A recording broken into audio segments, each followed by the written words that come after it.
Hey guys, how we doing? Welcome back to the channel. This is episode 5 of recent game pickups, and oh my god, I have broken the bank this fortnight, I would say. It's been insane.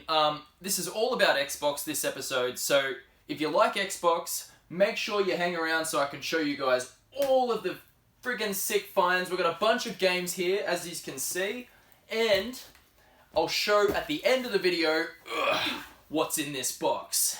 It's friggin' sweet, so make sure you stick around. But until then, let's get into the game pickups. Okay, now starting us off from the Xbox finds, we have got Darksiders 2. Now, picked up this bad boy. It was pre-owned. I got all of these from EB Games. I'm not really into EB that much, but they got a sale, and most of the stuff is even better than half price or half price. So here we go. There you go. Darksiders 1, I'm actually playing at the moment, the remastered edition on the original Xbox. I've never played Darksiders 2, but Darksiders 1 is friggin' cool.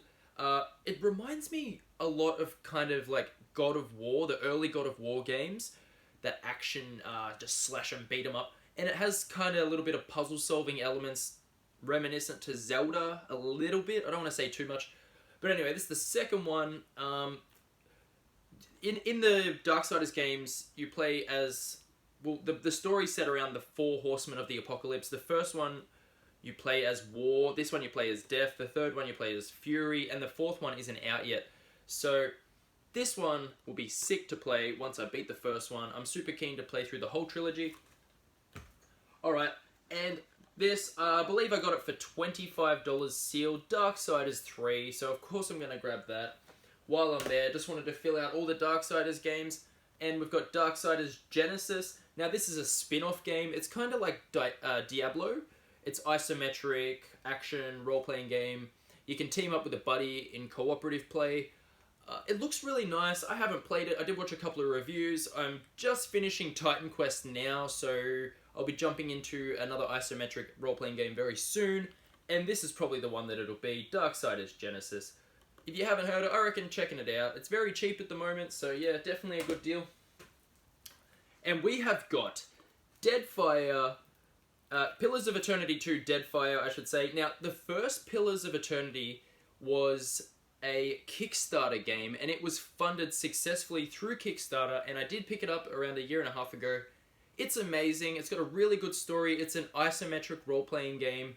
It's very similar to Baldur's Gate, Planescape Torment, games in that vein. Very nice. I haven't actually played this second one here, but again, it was on sale. There you go. Look at those beautiful landscapes in there.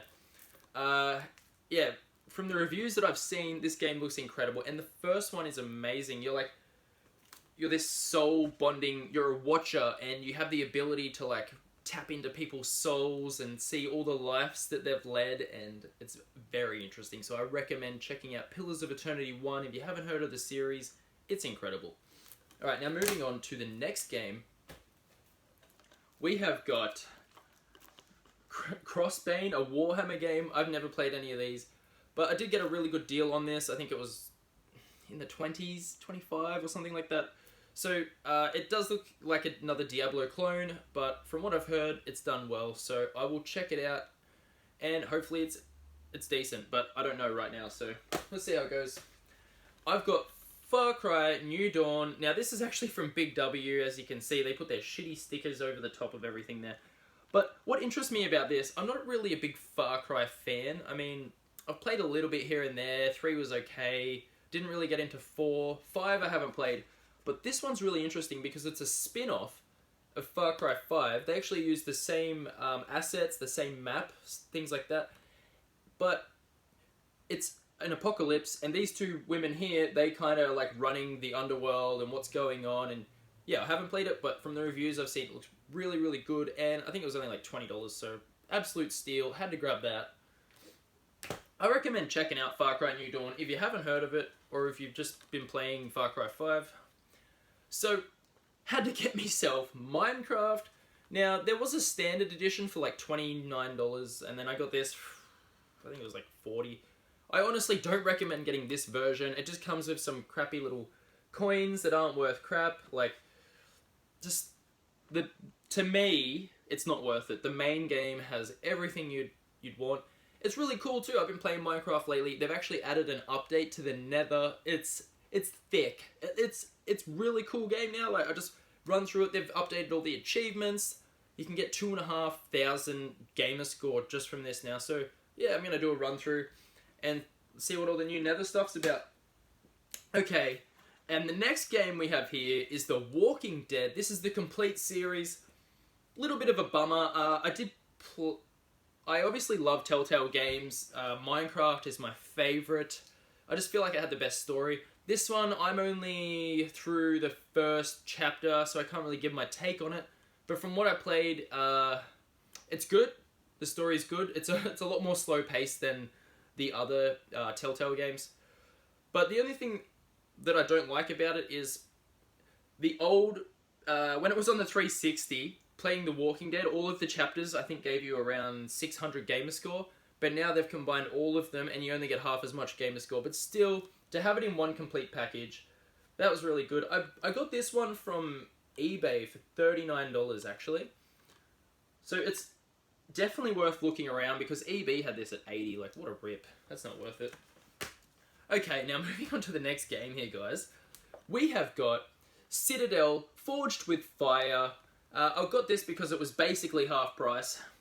What it is, it's like Ark Survival Evolved, kind of. It's a survival online game with lots of grinding. You can tame dragons, build bases, raid other people's bases, stuff like that. Looks really interesting. I haven't actually checked it out myself, but I'm a little bit hesitant because I've already got 4,000 hours in Ark, and if I jump into another game like this before I play too much other stuff, it may be too big of an investment. But check it out if you're into survival online games, because you might like this one.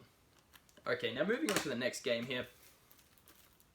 We have got Bard's Tale 4. Never played this, haven't actually watched a review. I actually got this for $12 sealed, so looks quite interesting. I believe it was a PC only game up until this one, up until the fourth one. But yeah, it looks pretty good. See how that one goes. I mean, for $12 factory sealed for a current gen game, if it looks interesting, that kind of justifies the price. And then with EB, you can take it back in the, your 2 weeks and you can get your money back and get it something else anyway.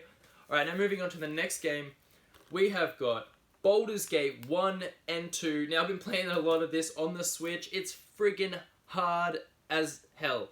Like, even a rat can kill you. It's all about dice rolls. It's got the Dungeons and Dragons mechanics from back in the day, but in a video game. I've never really been a Dungeons and Dragons guy. I've never played it on tabletop, but to have the kind of mechanics and the dice rolls and the randomness in a game is friggin' awesome. But yeah, it's an isometric role-playing RPG. This came out, I believe, like 15 years ago, maybe 20 years ago now. The third one's coming out soon. So if you haven't played Baldur's Gate 1 and 2, I recommend checking them out if you're into that kind of game. It's very deep, but it's very good. Quite rewarding. Okay, now by the same creators, in the same kind of universe set, like Icewind Dale is in the D&D universe, and I believe so is Planescape Torment. And I have a special place in my heart for Planescape Torment. It's absolutely incredible. Haven't played Icewind Dale, but yeah, just had to grab this one. Like, both of these were half price, so I already had them on the Switch, but had to grab them for the Xbox to get those achievements. You know me. Okay, now, the next game here, we have got Neverwinter Nights. Now, again, this is set in the D&D universe. I have a feeling that these D&D games are going to shoot up in value really, really soon, because they're very replayable, and I can see in the future when a lot of games like sports games and things like that just become worth nothing, these games will hold their value. And there's lots of console collectors out there that would prefer to play an isometric role-playing game on a console, on their TV, rather than a computer. Now, I know that's an unpopular opinion, but that's the way I would prefer to do so. But yeah, if you haven't heard of Neverwinter Nights, I recommend checking that one out as well, guys. It's friggin' pretty cool. Okay, now I just got 2 more games to show off here real quick. So we have got Trine 1, 2, 3, and 4. Now, this is a cooperative platformer in 2D graphics. It looks really friggin' cool.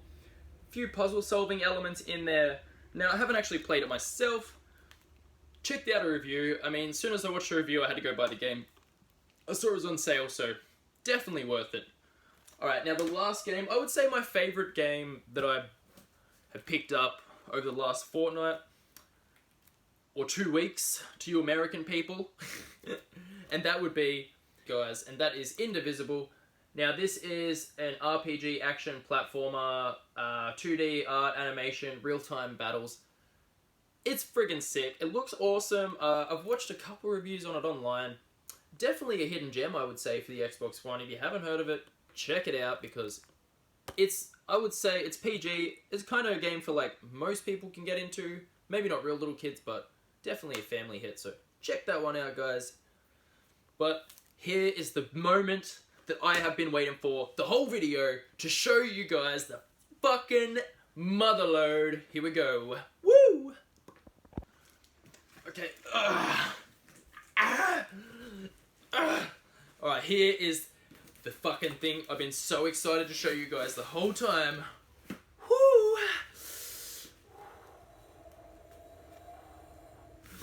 Look what came in the mail. It's so spicy. So spicy. And it's not my spice rack. Here it is, guys. Haribus! Daribus! Haribus!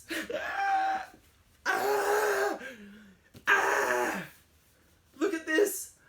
Look at this fucking sexy beast right there. Ugh. Actually comes with a controller. I feel like an idiot.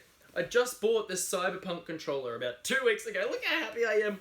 But honestly, guys, I saw this Xbox One X Cyberpunk Collector's Edition fucking console go live, and I shit you not, I came on about an hour later because I was thinking about buying a second one to sell.